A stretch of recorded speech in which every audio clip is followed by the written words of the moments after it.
TV system. Our colleagues are able to participate remotely according to our rules. On today's agenda, we have the geopolitical implications of the so-called rare earth materials and their supply. We have David Abraham, who is the coordinator of the TREM Center. I wish to extend my greetings also on behalf of the members of our committee. Thank you, Mr. Abraham, for agreeing to participate remotely. I wish to remind you all that the TREM Center is a forum in which policymakers and mining, automobile, and financial and defense industry companies can discuss and identify the most appropriate solutions to ensure a secure and diversified rare earth supply chain. And in fact, the TREM Center holds periodic briefings with members of the U.S. Congress and different branches of the U.S. administration. Considering the limited time we have available, I'll hand it over to you, Mr. Abraham. Thank you.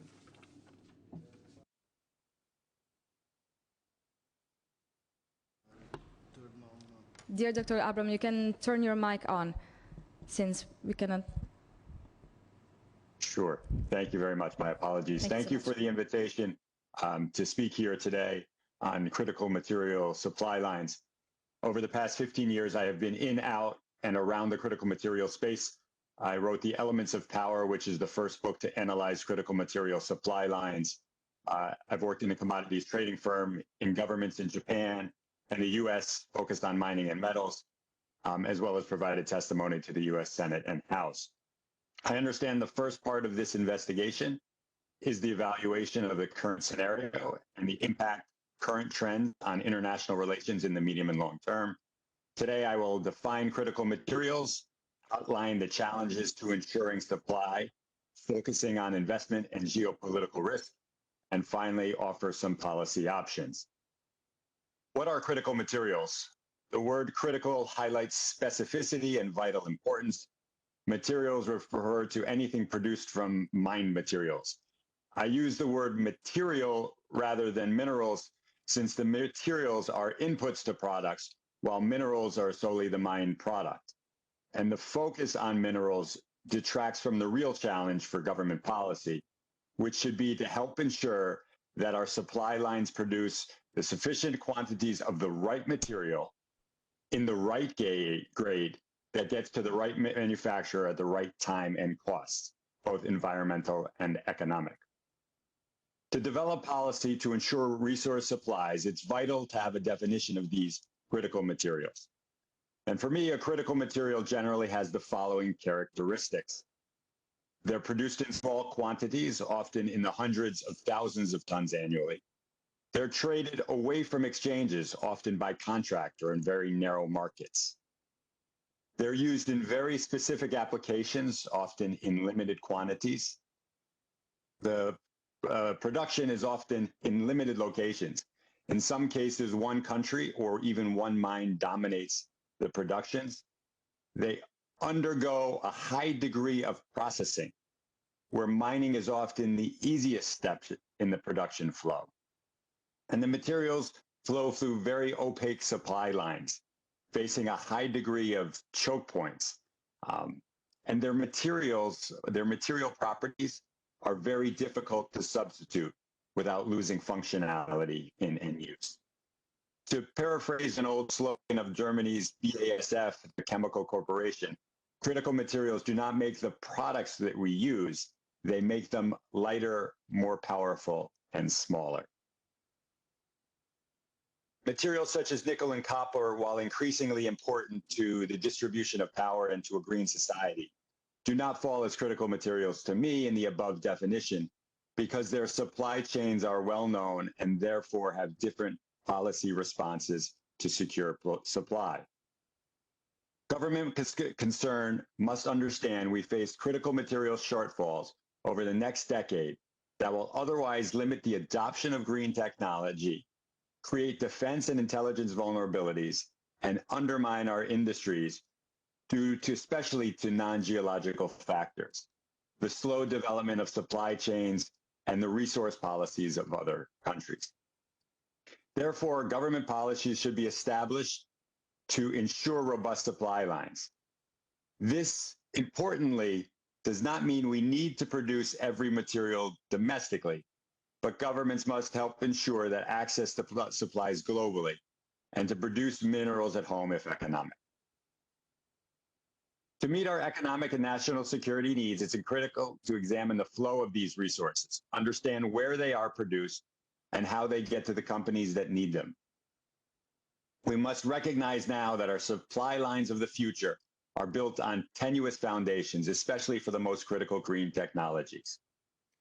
What are the challenges of productions? Ensuring a timely, stable, and sufficient flow of critical materials faces many hurdles. In terms of productions, mining and material processing companies cannot just turn on the spigot to increase the quantity of materials to meet a spike in demand in the way that is done for oil. Like fine Scotch whiskey, the production of new supply lines takes time, in many cases over a decade. At the same time, the capital intensity of these projects is only increasing as the easier mined material has already been found. And meeting regulations for establishing a mine can also take many years, meaning promising developments cannot be brought on quickly. Secondly, many of the critical materials are byproducts. That means they are not mined directly and are dependent on the production of other base materials, whose demand is not often linked to the byproduct. Producing critical materials from minerals is also a balancing act of acids and heats that can take many years to develop. There's often no cookbook to produce some of these materials. Indeed, processing is the bottleneck in many of these supply lines, so much so that the rare earth producer MP Materials in the United States, the only rare earth mine in the United States, has to send its materials to China. But once out of the ground, there are other challenges to supply lines. Often one country or one location dominates the production. For example, nearly all the world's niobium comes from one mine in Minas Gerais, Brazil. Most of these materials are traded off exchanges in backroom deals, making it difficult to determine the size of the market and complicating investment decisions. In some cases, such as China, production statistics are national secrets. So there are very few transparent exchanges where these materials can be traded. Supply lines are often pulled, meaning that the production and processing of resources tends to move closer to the location where they are consumed. It's not a situation where material supply is produced and the market will come to it. Technology changes fast. Chemistries can evolve, changing the demand of a market, and the end use also evolves fast. Three other aspects that are important to understand about this market is that testifying and certifying new supply takes many years. You cannot just change the input into a product. The understanding of the chemical components of the actual new supply has to be understood. That geopolitical risks are increasingly rising. Countries are creating conditions to access resources, from processing requirements to quotas and tariffs. And finally, in the current context, volatile pricing is undermining investment in the highly intensive materials space. Let me be clear.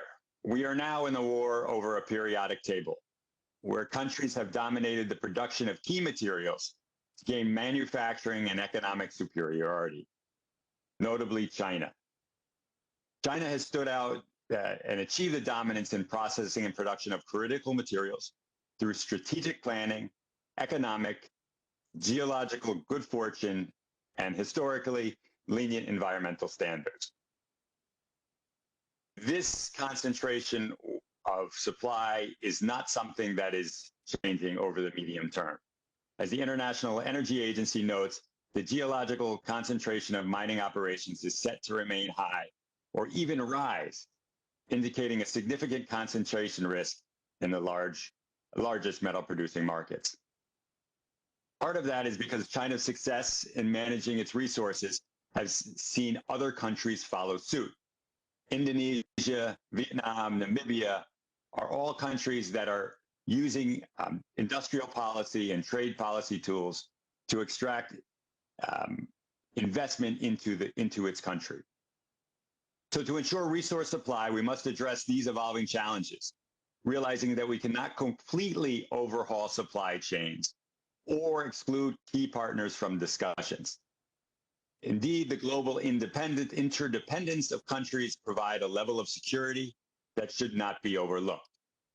But at the same time, we must understand the world must change, and we do need robust supply lines, as concentration and geopolitical risk is not in our economic and security interests.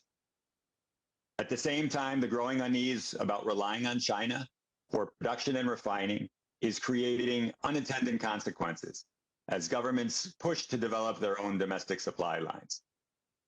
Governments are cutting mining companies off from the world's largest consumers of critical materials. This is risky, as developing a mine without a ready market can be problematic. While there are compelling reasons to diversify markets, the largest markets remain crucial until alternative demand can be developed. Secondly, cutting off access to Chinese technologies necessary for processing materials hampers the development of new supply lines that often the technology to produce these materials are in China. And finally, there are often no substitutes for supply, especially Chinese supply of many materials, including rare earth minerals. The current conditions of creating new supply lines is only challenged by the fact that our current supply lines are already in place. So a new entrant into the market not only has to produce cheaper materials than the existing supply, it also must recoup the capital and expenditures needed to set up that supply line, which means the role of government to assist industry is critical. So what is the role of the government? Well, in an industry where Europe and the US has lost its capacity, one of the main focus should be to educate a new generation of workforce. To ensure we have sufficient supplies, countries must develop a new generation of mineralogists and material scientists who can focus on creating technologies and new technologies that can mine and process materials. We are playing catch up.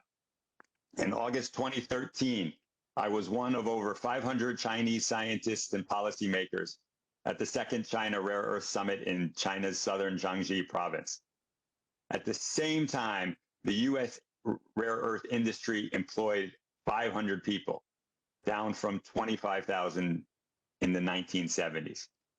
China has multiples amount of people working in that space, so much so that the conferences that I went to in the US on all critical materials would gather about 200 scientists. So China is ahead on managing the resources as well as the educated workforce to toil with these materials. And setting up new supply lines takes experimentation and time. And that time is reduced with experience and education. In short, there is nothing that can be done to speed up without the understanding of these material supply lines. So funding to support our research universities is vital. We also must focus on supply lines, not mineral productions. For the development of robust supply lines, the focus must be on downstream productions. Mines are indeed expensive and need a lot of support and a market to sell into. Supply chains are led by market demand, not creating supply and assuming that if we build it, the market will come. Supply chains will inevitably form through the development of downstream industries. China is the largest producer of rare earths and other critical materials, in large part because they are the largest consumer of these materials. We also must assist market investment selectively. The challenge is that investment into these industries are are complicated because of the volatility of prices. Just over the past year, in 2023, lithium prices have fallen by 75%. Cobalt and graphite prices fell nearly by half. Rare earth prices again by 60%. And this is due to market oversupply and a slowdown in demand, especially in China. But at the same time, there has been growth over the past few years. And there will be continued growth in the future. So much so that Benchmark Minerals expects over the next 5 to 10 years, battery materials will be in short supply to meet the growing demand. So to address these challenges, we must support midstream investment with tax credits, subsidies, and mandates. By fostering a favorable investment environment, we can ensure a more stable and sustainable supply for critical materials. Governments often rely on tariffs, which can be effective when supporting a nascent domestic industry with numerous entrants into the market. However, in their absence, tariffs can raise domestic prices for components, making end-use products, the cars, the larger products that enter into the global market more expensive globally. And another challenge is tariffs often persist well beyond their necessary lifetime. So for example, in 1995, the US placed anti-dumping duties on magnesium imports from China. Despite no US significant production, these tariffs remain today, leading to high prices, but no result of production in the US from these. So they can be counterproductive as they raise prices, and it can lead to an inflationary environment.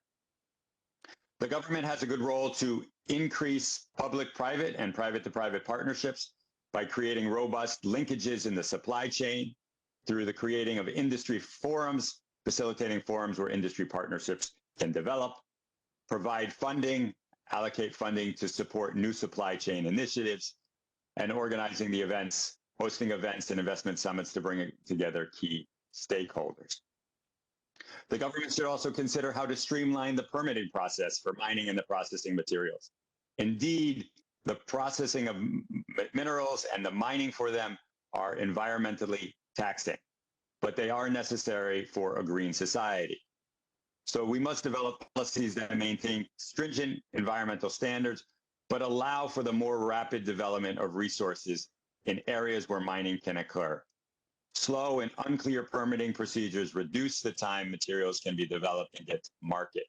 And currently, the 10 to 15 years to produce a mine and develop material supply lines is too long. Governments also must increase its own capacity to examine mineral resources globally.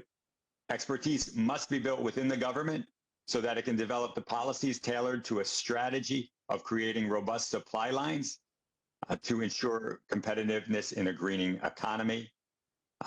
It will also have to be aware of the potential spikes of material supply that could be coming through various developments. For example, the AI revolution means vast potential demand for more powerful devices, which therefore means bigger batteries and higher lithium and cobalt needs. Without an understanding of the resources and the eventual new demands, governments will be caught short-sighted. Governments should also be encouraging stockpiling, but not at the federal level. National stockpiles are a feel-good strategy, but are often ineffective. Critical materials are frequently so specialized and tailored for end uses that the consumer knows better what material to stockpile because they are the ones using it on a daily basis. So a better tack than national stockpiles is providing incentives and tax credits and subsidies that encourage manufacturers to have larger private stockpiles instead of just-in-time manufacturing. Governments should also encourage recycling and scrap recycling as well as end-of-life recycling by holding the producer responsible for the materials it can produce. The reason is that a company that recycles 1 million phones can create a robust supply of end-of-life resources far more efficiently than encouraging 1 million people to recycle 1 phone each. This approach of assigning end-of-life responsibility to the company, to the producer, not only improves efficiency, but generates recycling feedstock and economies of scale. Finally, we should be creating new agency to examine the materials market. After the oil shortfall in the early 1970s, 16 countries came together and founded the International Energy Agency to ensure the uninterrupted flow of oil. The agency's mission expanded to promote diversity, efficiency, and the flexibility in all energy sectors. The group of 7 ministers recently asked the IEA to research critical materials market. But the dynamics of the materials market is very, very different than energy markets. We now need a different institution, an international materials agency, to focus on producing market data on mined materials, including critical material supply chains. It would introduce transparency to market, collect statistics, draft market analysis, and create a forum for dialogue. The forum would reduce the specter of conflict over resources that will surely increase over the coming years as the world relies on more critical materials. A century ago, we adopted the use of oil and gas as the mainstay of our economy without considering or appreciating the impact of this decision. We're now well placed to understand the new resource dynamic on critical materials and make sure we have the resources needed to support the new generation. Thank you very much.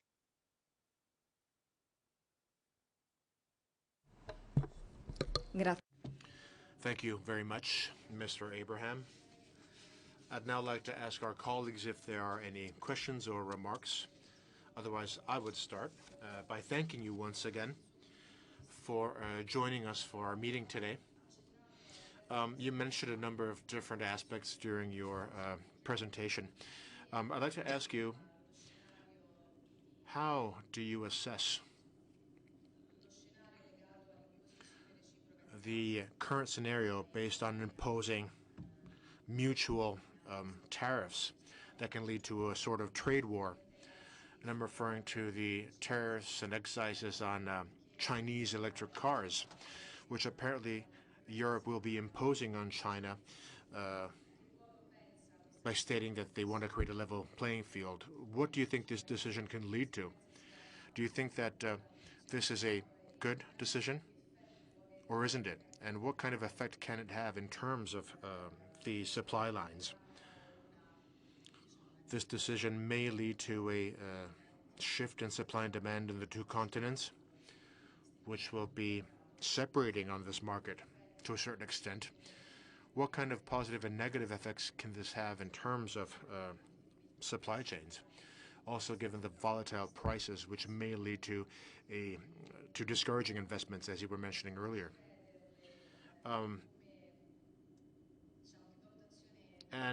Another question is, what is your assessment of the role that the recent discovery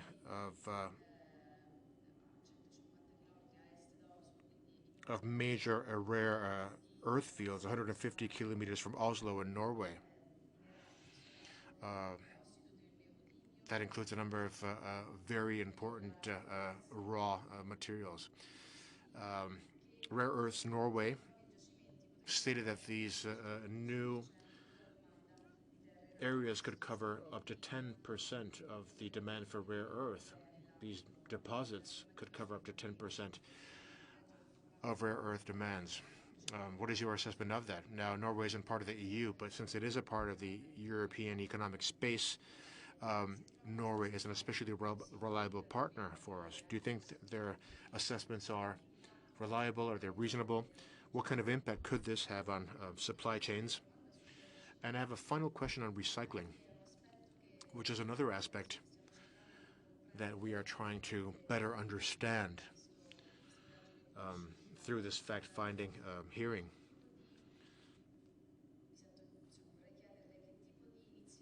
What kind of initiatives do you think a country or a group of countries like the EU should focus on as a way of dealing with some of the shortcomings that the supply chains have, by trying to deal with the issue of the extraction of rare earths and their processing by focusing on recycling? Thank you.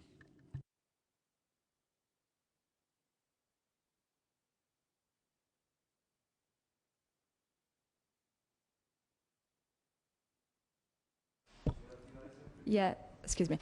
I think you can turn your mic on. Okay, thank you. Thank you. Thank you.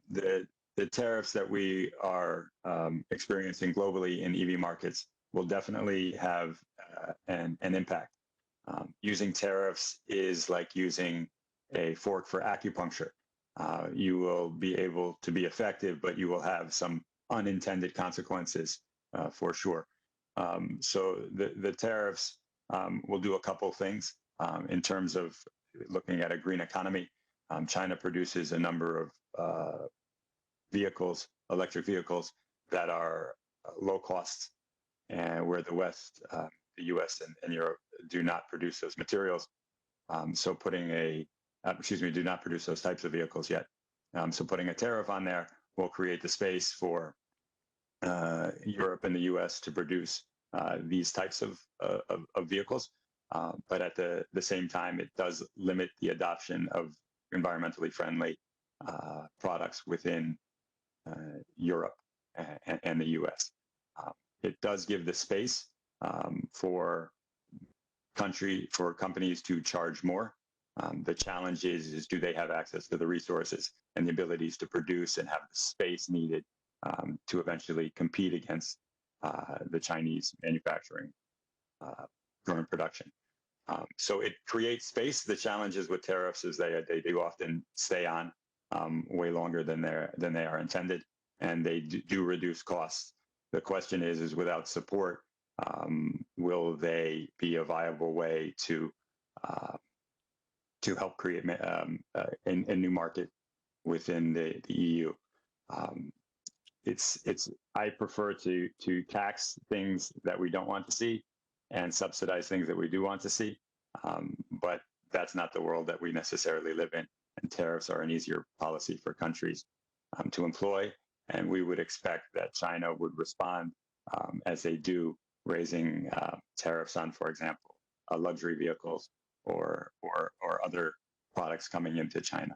So there will be an increase in costs overall within countries because of the use of tariffs and the follow-on use of retaliatory tactics by other countries. The next question you were asking was about the recent discovery in Norway. I've been in this space for 15 years, and there's always a recent discovery somewhere, oftentimes in Japan on the bottom of the sea, or in the US in Texas, that will produce materials 25% of the rare earth market. There are a couple things that are important to consider.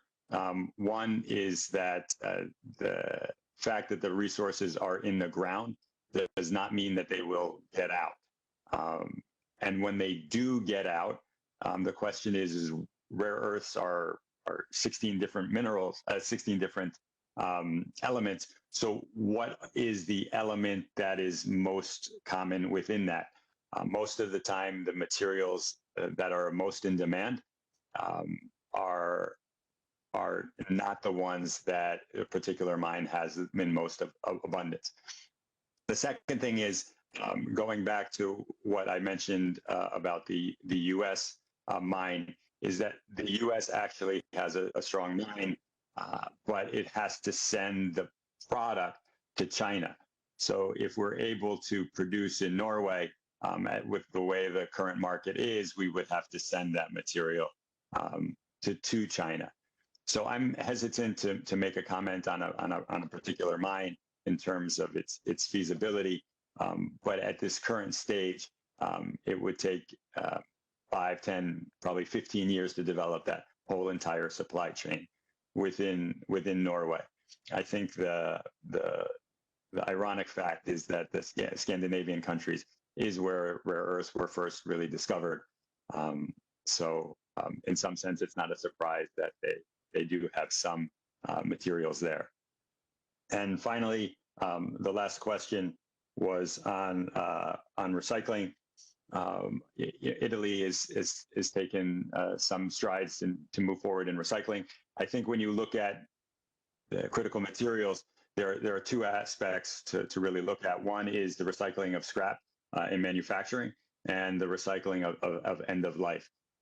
Currently, there's more recycling done of the scrap that's being produced during the manufacturing process, because a lot of the material for the end of life recycling is not yet available. There's not a lot of electric vehicles that are coming back. Wind turbines last for 20 years. So there's not currently a high supply of these materials that are currently coming back to the market. And it's also important to understand that the same type of material flow that is necessary to process virgin material is also similar to what's necessary to recycle material. So we need to create the intermediate supply lines within the EU to make sure that we can recycle the entire material that we have. It's also important to understand that the cell phone has, the smartphone has half the elements known to man in it, and the phone is created to make phone calls, to use apps. It's not created to be recycled. So oftentimes when you are recycling a product, you're trying to get out the most valuable material, and you're often burning or you're often burning off, if you will, a lot of other materials that are used in smaller supplies. And critical materials are often a dusting within a larger component. So recycling will be an important part in the future, and we should be considering how we recycle the coming end-of-life material of cars, of wind turbines and larger products over the next 5 or 10 years, so that we do have a robust recycling supply.